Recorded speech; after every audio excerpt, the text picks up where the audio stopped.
Everybody has different moods: sad, happy, angry, etc. These moods are caused by different energies in the body. But what if you were to take a city and look at it as if it was, though, a person? Weird, I know, but stay with me. Would you find those same moods? Cities have people, people create energy. Where you've got lots of people, you've got good and bad things happening. Light and dark. I've come to the ancient city of York to look underneath the surface and peel back the layers of time and emotion, and ask the question, does this city have different moods? And just how strong are the energies here? My name is April, and this is Gamble in the Grave.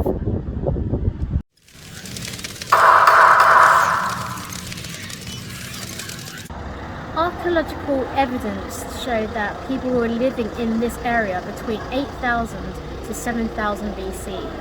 In 71 AD, in marched the Roman army, led by a man called Cyrillus. And they set up a fortress on the flat ground above the River Ouse. They obviously liked the place because they stayed for over 300 years until they decided to leave Britain entirely in 410 AD. After that, the Angles arrived, but they were then invaded by the fearsome Vikings. I'm standing outside the Jøvik Centre, where a dig several years ago unearthed the remains of Viking houses. Jøvik was the name the Vikings gave the place. It's from the Norse language and means horse bay. It was eventually anglicised to York. The city was left badly damaged after the Norman conquest in 1066, but during the later medieval period it prospered. During the Civil War it was a royalist stronghold. It was besieged and captured by the parliamentary forces under Lord Fairfax in 1644. By 1666, York was the third largest city in England. Today, York has 34 conservation areas, 2,084 listed buildings and 22 ancient monuments. So is it these ancient monuments, these old buildings, that give the variety of moods? Yes, we're talking about residual energy and perhaps even ghosts. And indeed, York is supposed to be one of Britain's most haunted cities. And after all this history, it's hardly surprising. The Guy Fawkes Inn is where the traitor was actually born.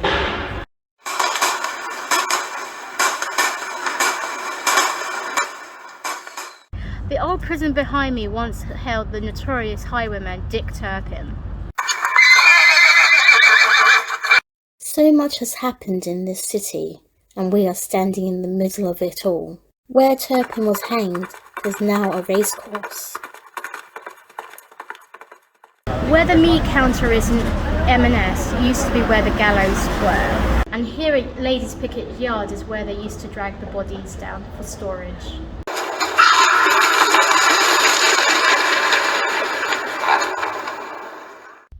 It's a known fact, but once created, energy sticks around, enough so that those that are sensitive can pick it up. It's said that ghosts come out at night, that after dark, evil things appear. Now, most of the time, this can be explained by a simple fear of the dark. But I think, in the case of York, it's 100% true. York after dark is totally different to York during the day. During the day, the lanes and buildings seem friendly and welcoming, but during the night it changes to an unwelcoming, and in the lanes in certain parts of York there is a feeling of being watched and sometimes followed. I feel nervous to the point of being scared, and I just want to be back in the safety of my hotel room. Even the Minster has a foreboding air to it, the feeling of many eyes watching your every move. I dare not look up into the windows as I feel I might see something staring back. I feel I might bump into a ghost round every corner, and I have a feeling of fear and dread when I go to certain parts. It's a feeling of uneasiness, which I wouldn't usually get in other cities or haunted locations.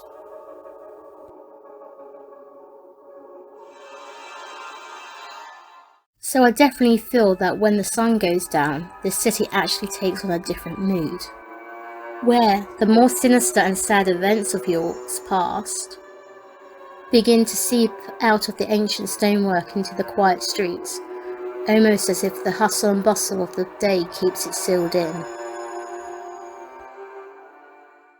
And in some cases, history really does seep out of the stoneworks. This imposing structure is the famous Clifford's Tower, the remains of York Castle.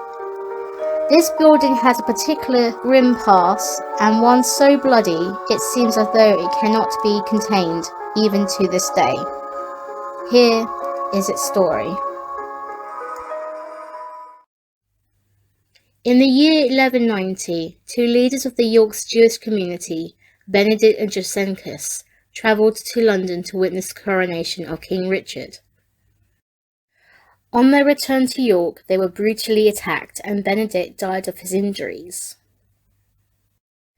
His house was looted and his wife and children murdered.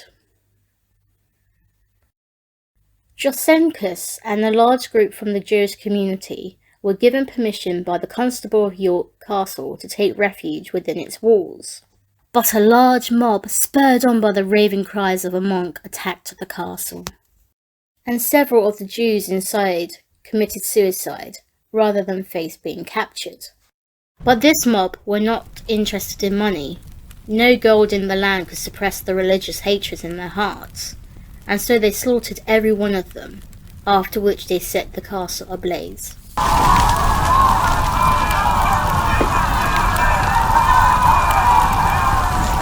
Ever since then, on the anniversary of the massacre, the walls of Clifford's Tower appear to physically bleed. The phenomenon has become known as the Jew's blood.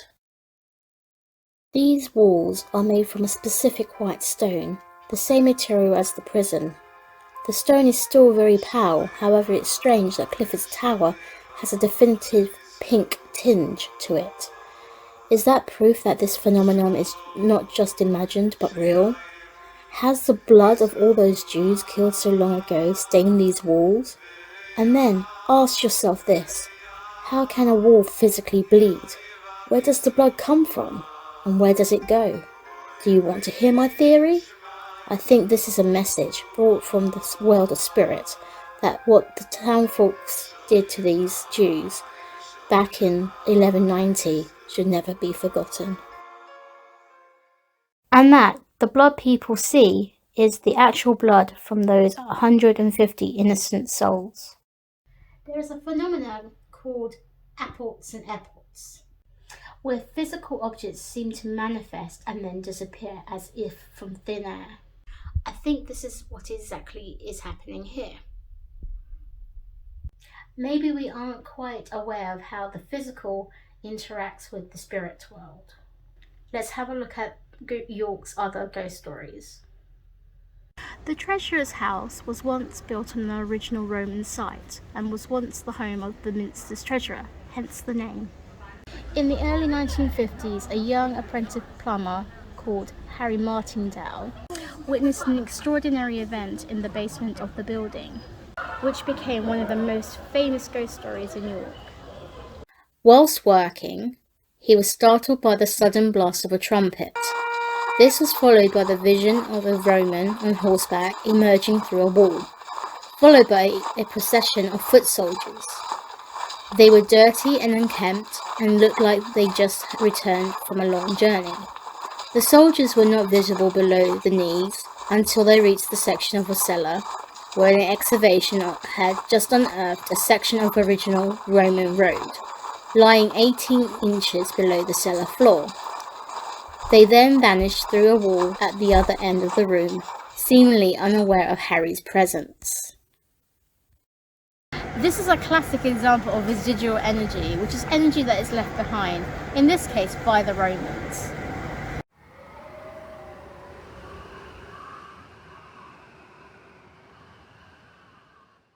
Another example of this awaits us here at this building, the Roman Pub, where the remains of a Roman steam room and plunge pool was excavated. Reports have stated that you can hear splashing water and footsteps.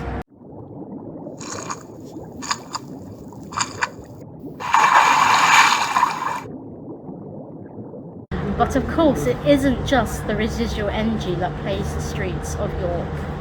Number 5 College Street is said to be haunted by the spirit of a little girl who was said to be boarded up inside the house when both of her parents died of the plague. The servants, thinking that the girl had also died, boarded up the house in line with regulations to stop the disease from spreading. She eventually died, no doubt of starvation. In later years, people complained of a intense sadness that invaded the house, and 2 children who were living in the house were complaining about continuous crying and footsteps from upstairs. Also, the nanny witnessed the apparition of a little girl in an old-fashioned white dress. The family eventually requested a séance, and it was during this séance that the details of this girl's tragic story emerged. The Shambles were once home to the city's butchers, and although some of the buildings have been torn down, many have remained. One of the buildings that was demolished was St. Crutch Church, which was located at the top of the Shambles. It fell into disrepair and was pulled down in 1886. But before that, a few of its old congregations seem to have made it their home. On several occasions, people walking past in the early hours of the morning would often see a man looking out of the window.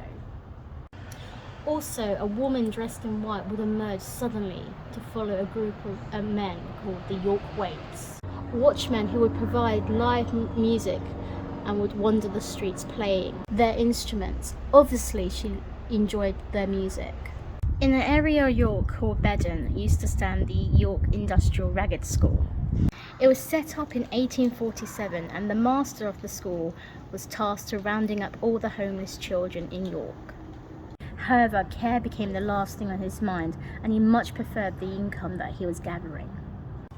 The money was supposed to be for food and clothing. However, a lot of the money went straight into the master's pockets. This resulted in many of the children dying of exposure and starvation. During the summer months, he would secretly bury the children in shallow graves. But when winter came and the ground became too hard, he simply hid the bodies in a large cupboard and left them to rot. As time went on, the master turned to drink, and the mixture of alcohol and the fumes from the rotting corpses eventually drove him mad.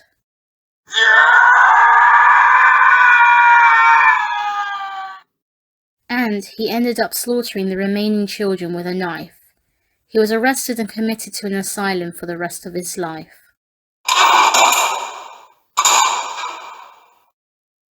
The building was changed extensively over the years, but people could still hear children playing around.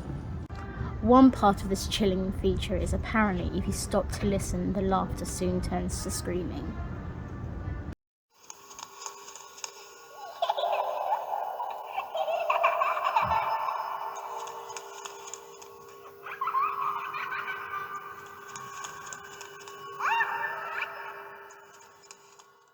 They talk about the veil between this world and the next, and that in some places the veil is thinner than others. York is one of those places. What's interesting to note is that around the city, models of cats have been placed on the outside of certain buildings to ward off whatever spirit dwells inside. Here, after dark, the paranormal world and the physical world mix, like two liquids, where you can taste both at the same time. Another way of describing it is like walking into a pub after closing.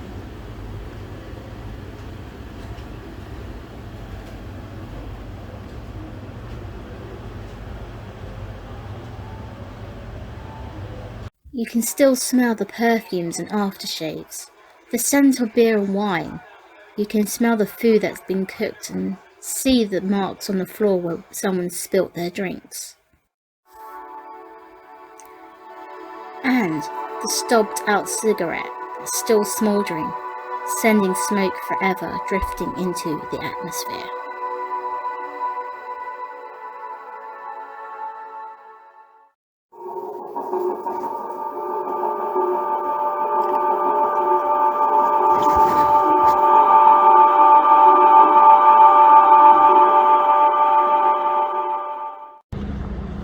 Everybody has different moods: sad, happy, angry.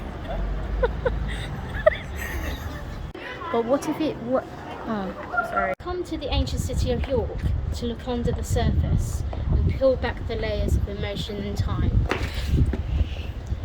Right, that's not gonna work. This is a classic example of what was that? It's a known fact, once created, energy doesn't stick around. Doesn't stick around.